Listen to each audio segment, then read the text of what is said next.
amin'ny fiainanatrandriavana malala zotsika miona toyzao ndrindra amin'ity andro sabotsy menotompantsika ity indray anomanana fombampanantsika etrehana ny rapitso alahady zany ka rehefa koa azontsika mandray sakafom-panahyntiana ity ho aminareo zy olombofidy araka amin'ny fahalana raha teo izay an'andriamanitra ray amin'ny fahamasina ny fanahy amin'ny fanarahana sy ny famafazany rahan'i Jesosy Kristy ampitombona ao aminareo ny fahasoavana sy ny fiadanana amen.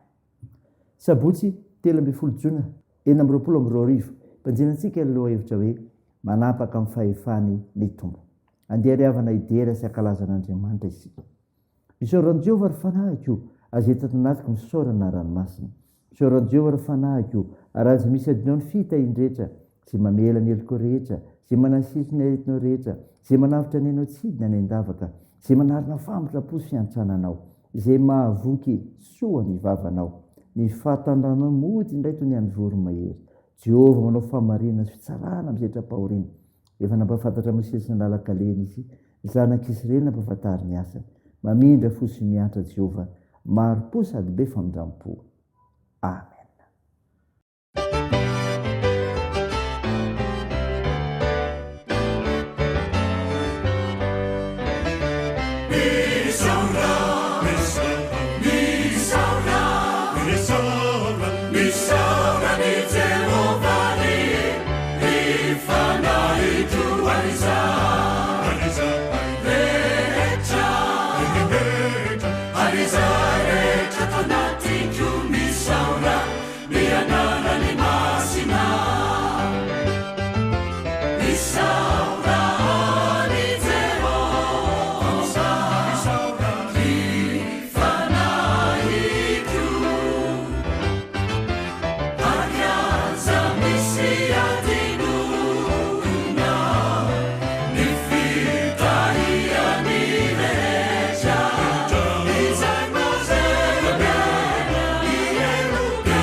Andeha hivavaka isika.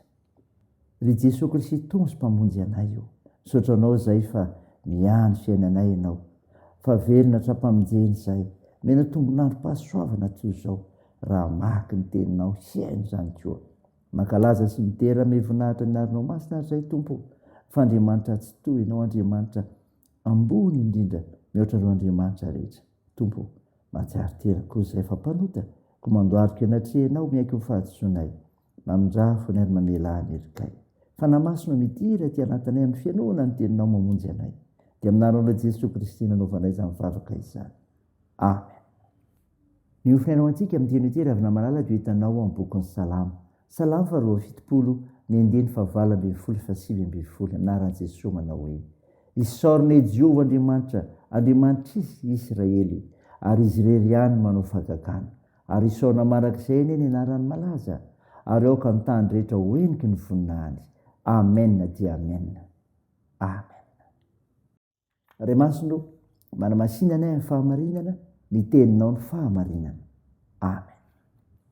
Ravina malala, ao aminao ny fiadanana avy amin'ilay Jesosy Kristy le andre ny fiadanana men'Andriamanitra ho antsika. Mofinaina ho antsika mioka andreny antsika teo. Salamo 2:7, ny 9:20. Salamo nataon'ny Solomona ny andro soa ny fanjakan'ny mpanjaka voatenin'Andriamanitra.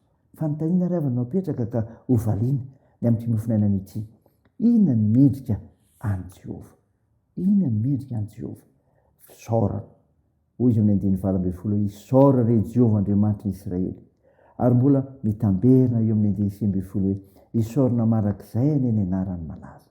Misy angadina amin'izany ry havana fa tena mendrika isaorana Jehova. Ny hevitry ny teny hoe isaorana dia hoe omembroninahitra na ihany koa hoe mendrika iankofana sy andolena mihitsy. Ary moa va tsy mendrika izany ny Andriamantsika? Zao fanontaniana faharoa ry havana. Nahoana no mendrika isaorana izy? Satria izy rery nanao fahagagana. Ny 9:20. Io teny hoe fahagagana io dia tsy milaza mahafinaritra sy mahasondriana fa manambara zavatra tsy mbola hita ary tsy misy mahay manao mihitsy hatramin'izay nahatany tany. Raha mamaky ny soratra masina isika, tsy ny eto amin'ny ty salamo ty ihany, fa moa tsy efa nampisaraka ny ranomasina mena hiampitan'ny olona izy, moa tsy efa nandatsaka ny mana ao an'ny olona izy, ary moa tsy efa noresena dia ny fahafatesana aza amin'ireny olona tamin'ny alalan'i Jesosy Kristy. Mendrika isaorana Andriamanitra. Ry havana, atraiza ny voninahiny? Fanontaniana mipetraka izany ary ampianarina anao. Araoka ny tany rehetra hoeniky ny voninahiny. Ny hevitry izany voalohany dia ny hoe tsy hita fetra ny voninahiny Jehova. Fa faharoa koa dia hoe manana ny tsara ny olona haneho izany voninahiny Jehova izany ka hahatonga izany hahenika ny tany rehetra. Tsy amin'ny zava-dazaina ihany, fa amin'ny atao sy amin'ny fanehoana amin'ny fiainana andavanandro sy amin'izay atao rehetra ny voninahitr'Andriamanitra ka tsy tena ratsy ny anarany. Ny olom-bovonjy ihany no mahay izany. Olom-bovonjy ve ianao? Tanterao izany. Raisy ry havana izany fa alim-panontaniana napetraka taminao izany hamantarinao Andriamanitra ivavahanao io. Amen. Bevavaka isika. Tompo, misaotra ny mofinaina nomeno anay izay milaza ny amin'ny Andriamanitra ivavahanay, izay mendrika ho azy tokoa sy ny fisaorana sy ny fanehoana ny voninahiny ho azy rery amin'izay miseho. Io ny faharoantenanay ho anao amin'ny fiainana ny famonjena dia ny finoanan'i Jesosy Kristy sy ny teninao Andriamanitra. Mivavaka izay amin'ny tompo nanjara rehetra sy ny vahoakanao hiatrika fampovahana raha mipitso indray. Tompo, ombao ireo manana andraikitra amin'ny fitsaboana ka hositranonareo marary. Amparizinao ireo manamanjo, toanareo marefosikolona ary vonjeo ireo mahatra sy izay ilana. Tao ny asa sy ny fihazakazanay amin'ny tian'io indray. Tompo vaingo ny fierinay. Mivavaka ay dia tena anaran'i Jesosy Kristy ilay mpanavitra, ilay fantsangana tamin'ny maty ary nampianatra anay nivavaka manao hoe: Ranay eo izay ny an-danitra, ao masinina ane ny anaranao, ho tonga anie ny fanjakanao, atao any sitraponao ety an-tany ho taky ny an-danitra. Miheno an'io izy arina sahaza ao anay, ary mamela ny elokay tahaka ny namela anay izay meloka taminay, ary aza mitondra anay amin'ny fakam-panahy, fa manafany amin'ny ratsy, fanao ny fanjakana sy ny hery, ary ny voninahitra mandrakizay. Amen. Raisy finoana ry havana malala ny izodrana tolotra anao aminaran'i Jesosy Kristy. Ilay Andriamanitra aloha rano fanantenanany hameno fifaliana sy fiadanana tanteraka anareo no ny finoanareo mba ampitomboana be dia be ao aminareo ny fanantenana no ny hery ny fanahy masina hatramin'izao ndraika ho mandrakizay. Amen. Teo an'Andriamanitra irery ny voninahitra amin'ny anaran'ny Ray sy ny Zanaka ary ny fanahy masina. Amen.